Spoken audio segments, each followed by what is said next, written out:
Welcome to 10th Church Online. My name is Craig, and I'm one of the pastors at 10th Church. Wherever you're joining us from, we're grateful you're here. If you have kids at home, then I invite you to join us at 10th.ca/kids, where we have an incredible online kids program for your family. As we begin our service, we acknowledge that as a church, we are located and worship on the unceded ancestral lands of the Musqueam, Tsleil-Waututh, and Squamish Coast Salish peoples. In 1 Chronicles 16, King David says, "Give thanks to the Lord, for he is good. His love endures forever." This Thanksgiving weekend, I invite you to consider what is something or someone that you're grateful for. And as we enter into worship together, to give thanks to the Lord, our God and King, whose love endures forever.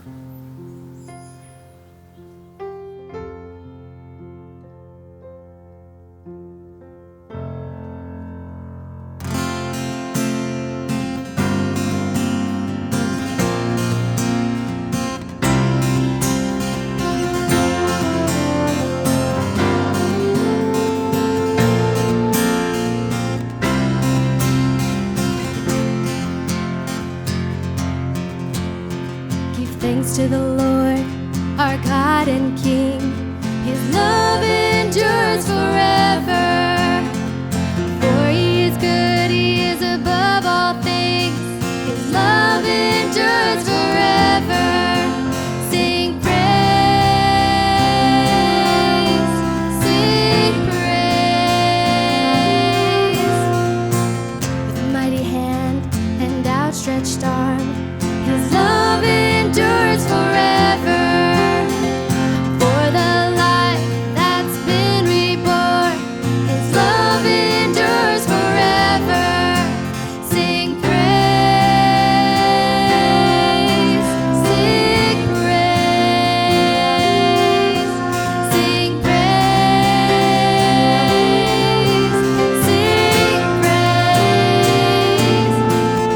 Forever God is faithful.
Our vision here at 10th Church is to be a place where people from all different backgrounds can discover Christ, to be a community of spiritual transformation seeking justice for all. If you're new to our 10th online community and would like to learn more about our visions or how you can get involved in our church community, even while online, then I invite you to visit 10th.ca/hello to fill out an online Connect card. We look forward to hearing from and hopefully meeting you. As I look back on this past year, one of the things that I'm most grateful for is those friendships and close relationships in my life, and the ways that God has used them to bring joy and also to grow me. 3 years ago, I joined a soul trio here at 10th Church. A soul trio is a group of 3 people who meet monthly to help one another pay attention to God's voice and direction in each other's lives. Looking back on those 3 years, I'm so grateful for the ways that God has used those people to help me to hear His voice in my life.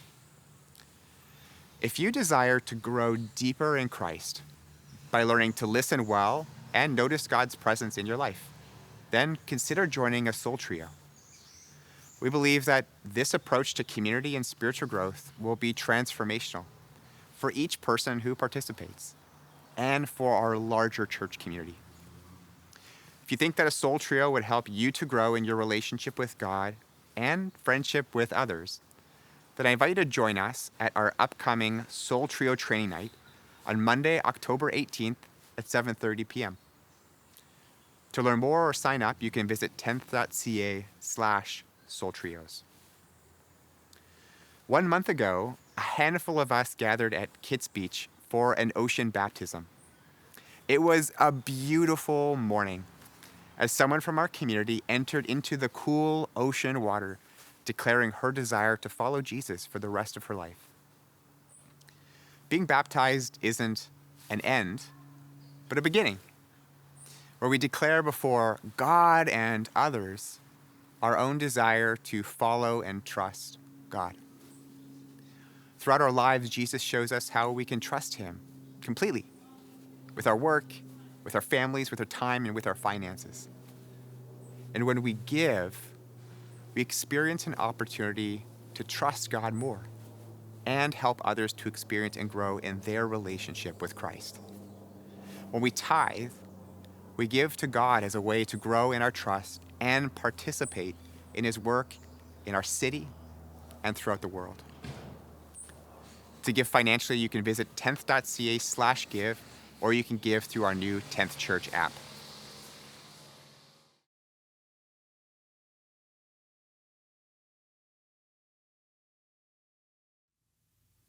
Some of you have told me that very late on Saturday nights, you tune into our online worship service.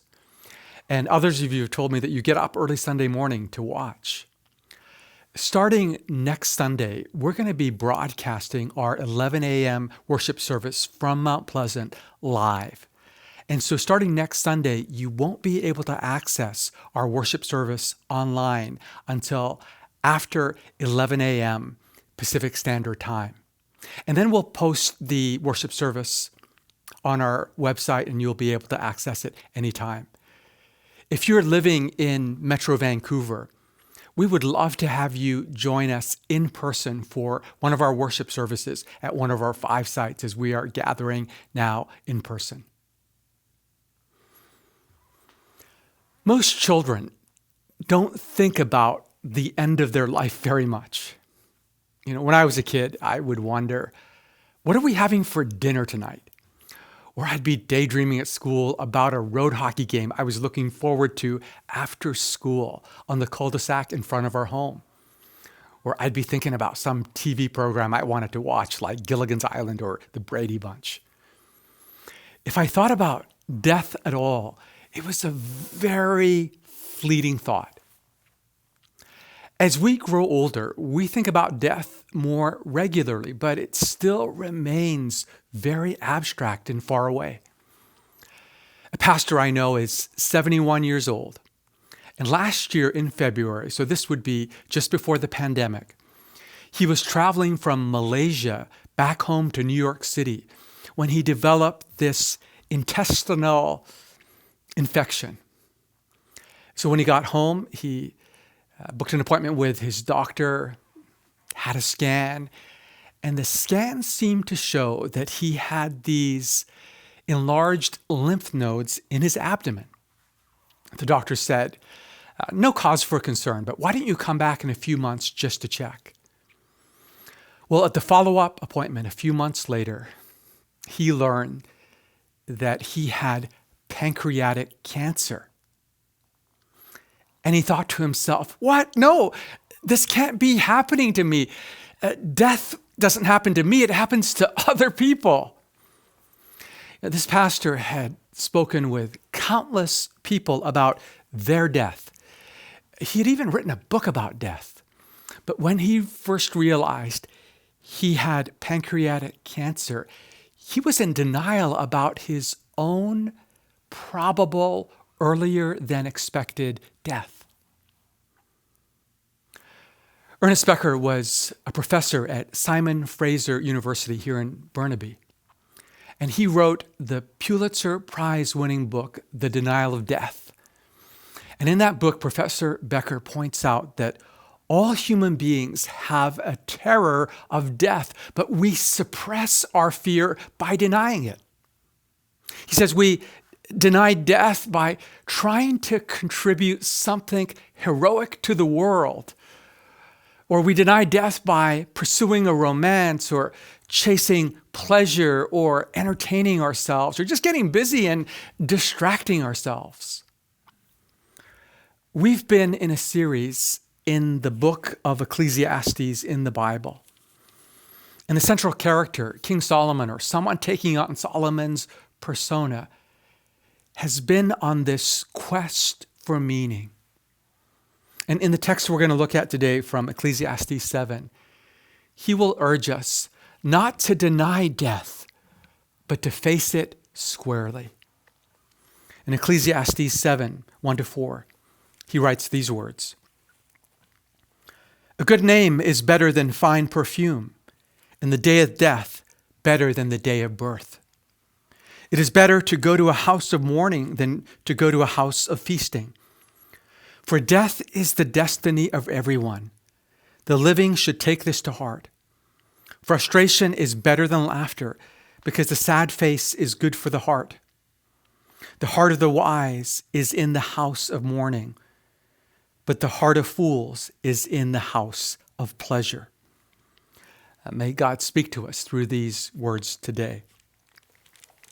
Now, in Ecclesiastes 3, this poem that we looked at a couple of weeks ago, the searcher for meaning says there is a time to mourn and a time to dance.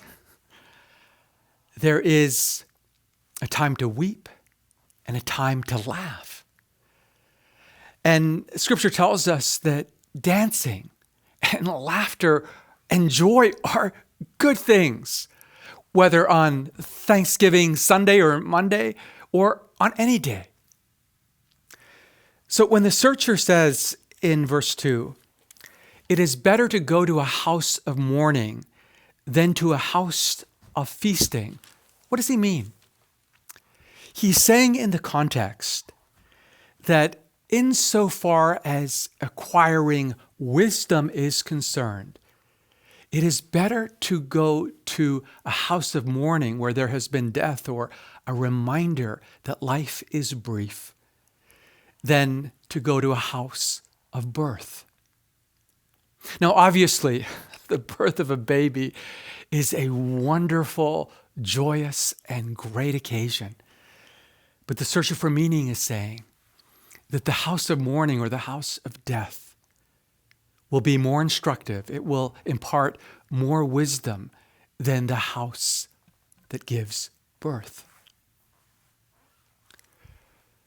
St. Dominic once said, "Death will kill a man, but the thought of death can save him." Or death will kill a woman, but the thought of death can save her. Several years ago, I had an opportunity to spend a few days in silence at a Benedictine monastery in Big Sur, California.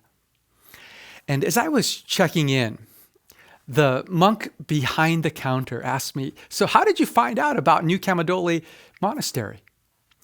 And I said, well, the journalist Pico Iyer, who writes for the New York Times, gave a TED Talk that I watched. And in the TED Talk, he actually recommended this place.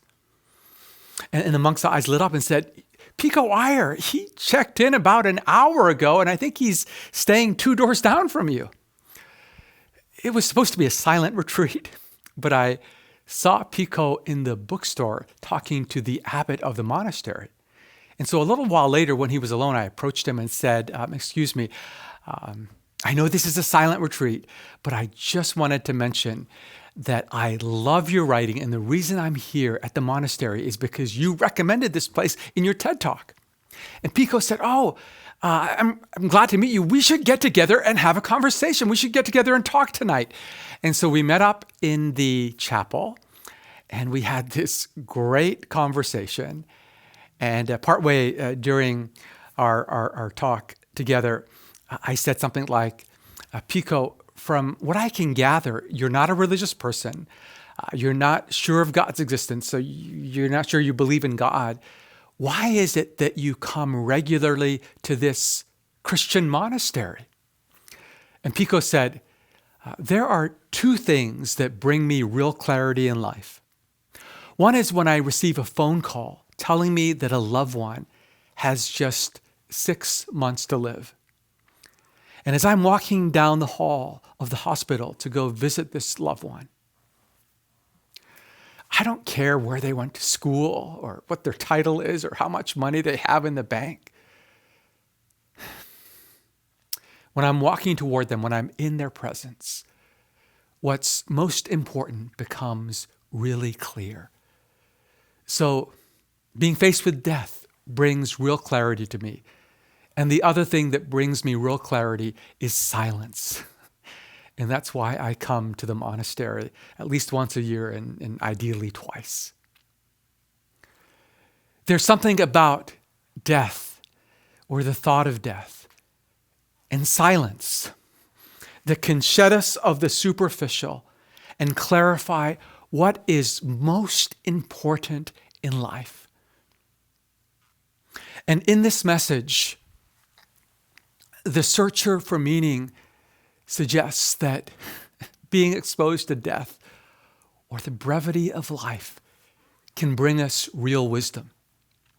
Now, as we've been seeing in this series, this searcher has been on a quest for meaning. He's been diving into oceans of knowledge. He's been chasing pleasure. He's been going after success and fame and has achieved all these things. But he says, under the sun, that is, if I experience these things only under the sun, that is without God, they're all meaningless. They are chasing wind. They're trying to grasp smoke. And as we've seen, he concludes that the only way to find meaning in life is to look above the sun, to look toward our Creator. But in this passage that we're looking at today, the searcher for meaning also seems to suggest that if we will live our lives conscious of our coming death, we will live life with more meaning. And I've been reminded of this as I've been thinking about my mother. As many of you now know if you're regulars, this past summer, my mother discovered that her cancer had come back. And as it came back, my mom had a deeper desire to live and to express herself really honestly. It wasn't like, before this time she lived dishonestly. She wouldn't consciously break the law or do something to violate her conscience. But as she realized her days were numbered, and even before this, she had this growing desire to live and to express herself really honestly. And so when our family found out that Mom's cancer had come back, we gathered around her bed and we took some time to share memories about her and to offer her some tributes. And when Joey decided to speak, it wasn't like we were going in a circle, but when our adolescent son, Joey, decided to speak, he blurted out something like, "Grandma, thank you for the cash gift that you just gave me for my birthday. It was a generous cash gift. And thank you for all those chocolate cupcakes you made me, etc. And my mom just beamed at him and said, Joey, you're just so authentic. You're just so honest. You just say what's on your mind. I want to be like you. I respect you. You're my teacher. And his mom realized that her days were numbered. She really did want to live and express herself more honestly and straightforwardly. You know, a lot of people, as they realize that their end is in sight, they regret not having the courage to express things across their lifetime. It might have been an expression of love or affection that they wanted to utter, or some word of affirmation they wanted to convey, but they just felt too embarrassed, too awkward to say that. Or maybe they look back and they realize that they ought to have said something hard. They ought to have communicated the hard truth to someone, but they didn't want to rock the boat. And they regret that. Parker Palmer is this very wise Quaker elder who's now in his early 80s. And in his book, On the Brink of Everything, Grace, Gravity, and Getting Old, he writes, as I think about my own death, I don't want to hunker down, but I want to show up for my life. Love that. Parker's in his 80s, as I mentioned, and as he thinks about his death, he says, I don't want to hunker down in my old age. I want to show up for my life. I want to show up. I think that's a great desire to have at any age. As my colleagues Craig and Laura mentioned in their sermons last Sunday, Bronnie Ware for many years was a palliative care nurse in Australia. And based on her experiences with the dying, she wrote a book called The Top 5 Regrets of the Dying. And according to the conversations that she had with people, the number one regret that her dying patients had was, I wish I had had the courage to live a life true to myself, not the life others expected of me. I wish I had had the courage to live a life true to myself, not the life others expected of me. And many of her patients regretted how they had lived their life based on the scripts that other people had given them, or the expectations that other people had of them, and that they hadn't honored their deepest longings and desires. According to nurse Bronnie Ware, most of her patients, as they were dying, had not even honored half of their dreams. In Ecclesiastes chapter 11, and here the searcher is primarily speaking toward the young, but hear this at any age. 11:9, he writes, follow the ways of your heart and whatever your eyes see, but know that for all these things, God will bring you into judgment.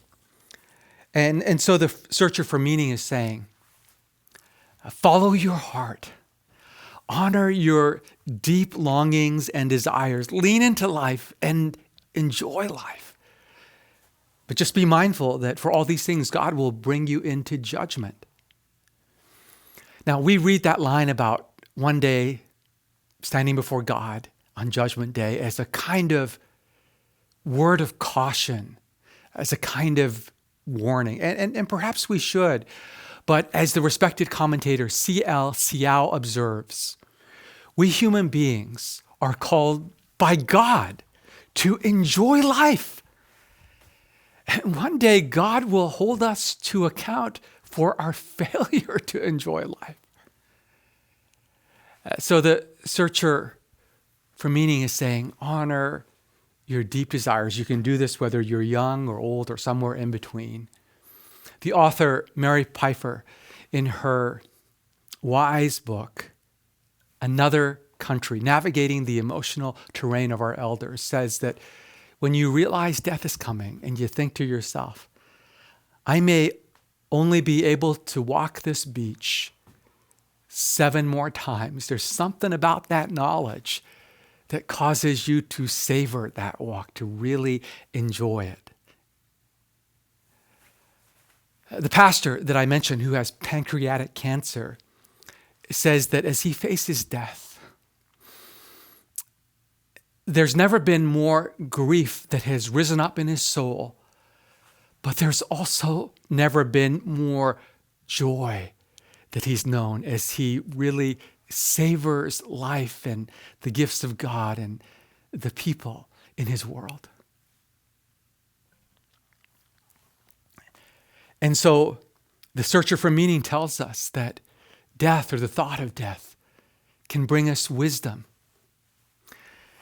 It can be an invitation, as my mother had experienced, to live a life more true to yourself, to live more honestly and express yourself more freely. It can be an invitation to honor your deepest longings and desires and to savor life. Are you doing that no matter what your age? According to Bronnie Ware, another of the top 5 regrets, and both Craig and Laura mentioned this in their messages as well, was, I wish I had stayed in touch with friends. You know, as people grow older, they often look back on their lives and they realize the importance of friendships and relationships. Belinda grew up on the prairies. And when her parents discovered that she was gay, they basically disowned her. Belinda kept in touch with her sister, but otherwise heard nothing from her parents and her brothers for 20 years or so. Belinda ended up working in a city far away, and she would sometimes send letters home, but they would be returned to her unopened. She had stayed in touch with her sister, and one day her sister called to let Belinda know that their dad had cancer. Belinda herself was in her 40s at this time, and she immediately called her mom and offered to help.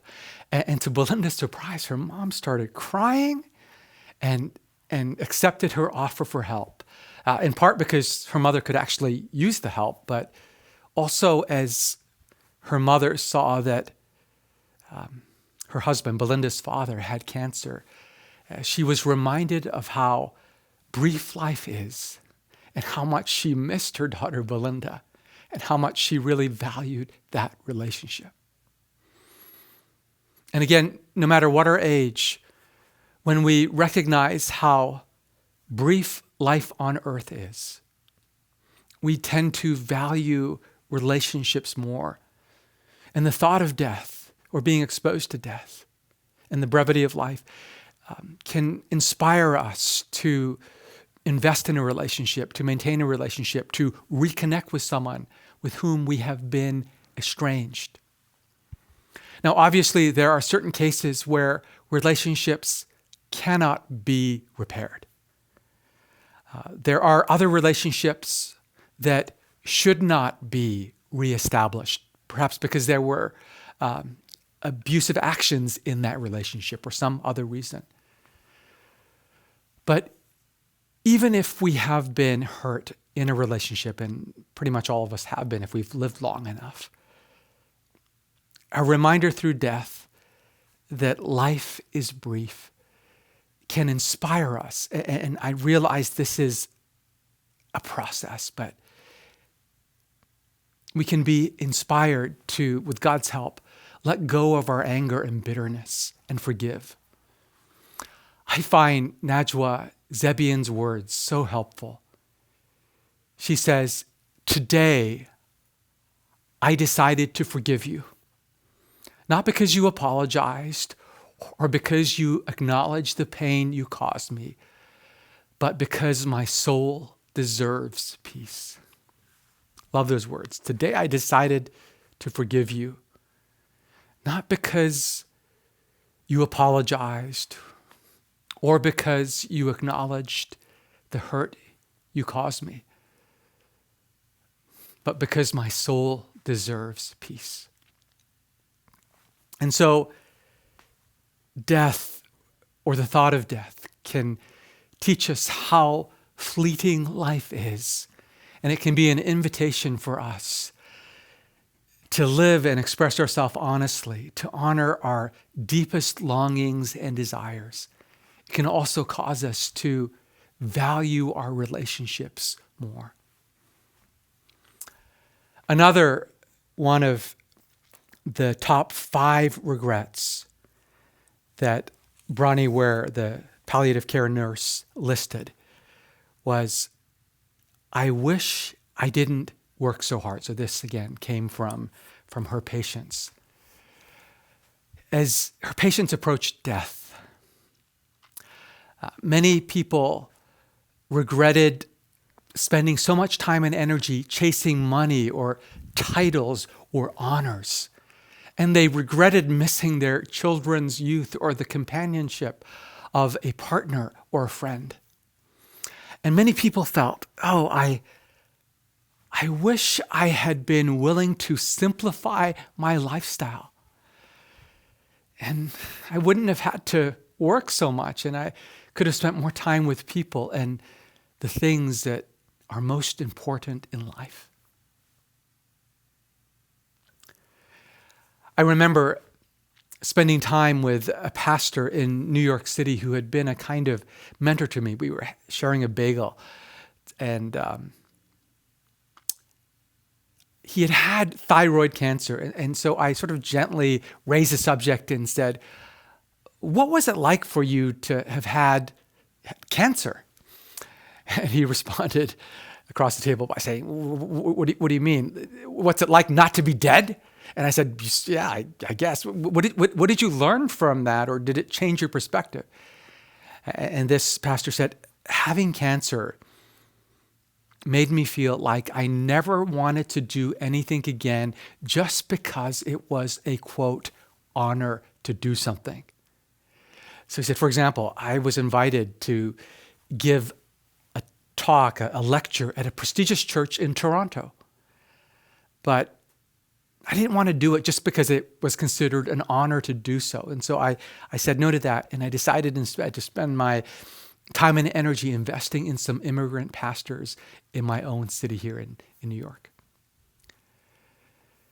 Death, or the thought of death, or the realization that life is brief, can prevent us from overworking just to receive some kind of honor or title or more money. My friend Mark is a former pastor and is currently a professor of ministry at our denominational seminary in Calgary. And a number of years ago, Mark had this vision of being at the end of his life. So he's died in this vision, and he's standing before God, naked. And Mark says, I don't have any of my degrees in my hands. I don't have any of the books I've written. No worldly achievements. I'm just standing naked before God. And one day, that will be true of each of us. We will be standing naked before God, no resume in hand, no titles, no worldly awards or honors to cling to, just us and God. And as you, for a moment, contemplate that day when you're standing alone before God with no worldly achievement to cling to, and as you look into your heart, anticipating that day, what do you long for? What do you long to become? Dominic said, Death will kill us, but the thought of death can save us. And Pico Iyer says that silence can really clarify what is most important in life. And so, even in this space, can I invite you to take a moment of silence, to join me in a moment of silence? And as you contemplate the day you meet God face to face in a spirit of prayer, ask yourself, what is my deepest desire?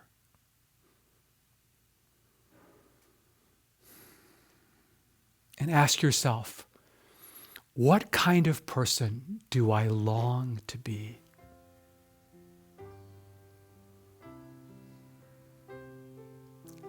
And if something rises in your heart in terms of the person you long to become,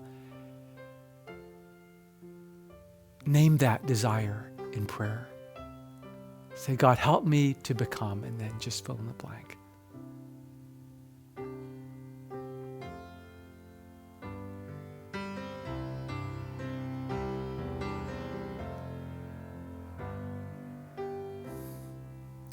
And I pray that your prayers will come to pass and that you'll live into those longings. And like the psalmist, may God teach you to number your days that you may gain a heart of wisdom.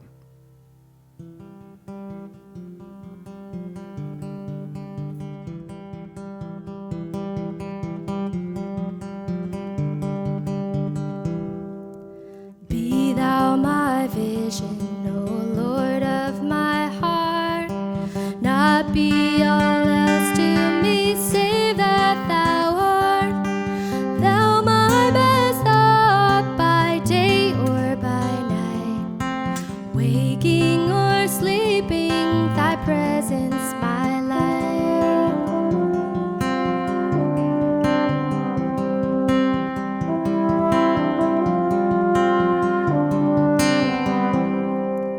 Be thou my wisdom, be thou my true word. I ever with thee, and thou with me, Lord. Thou my great Father, I thy true child. Thou in me dwelling, with thee reconciled.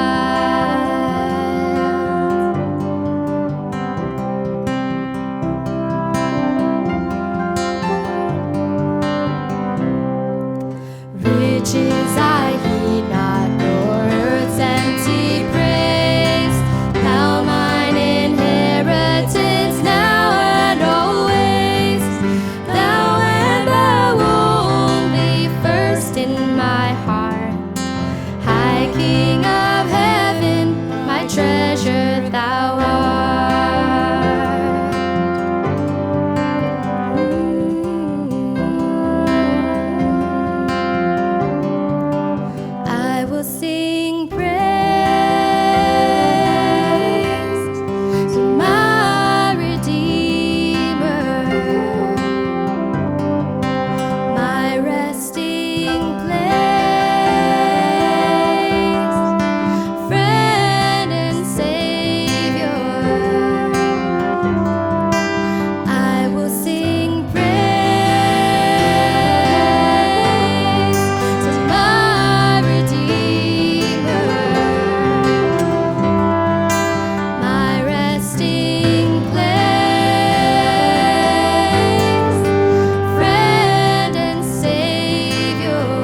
What kind of person do you want to be? This is an invitation for all of us this Thanksgiving weekend to give thanks to the people who have helped to shape us, to give thanks to God who is at work shaping us into a new people as well. Before I offer the benediction blessing, I want to remind everyone that beginning next Sunday, October 17th, that our 10th church online service will be a live stream of our 11 a.m. Mount Pleasant Church service. You can watch live at 11 a.m. or on demand anytime afterwards. I'm grateful that whether you'll be there in person or online, that you'll be able to join us. As we close this service, let me invite you to extend your hands as a posture of receiving God's benediction blessing this morning. Go, seeking God's transforming grace, that he may make in you something even more beautiful and glorious than you can imagine, and that your life may be a gift and blessing to others. Amen. Go in peace.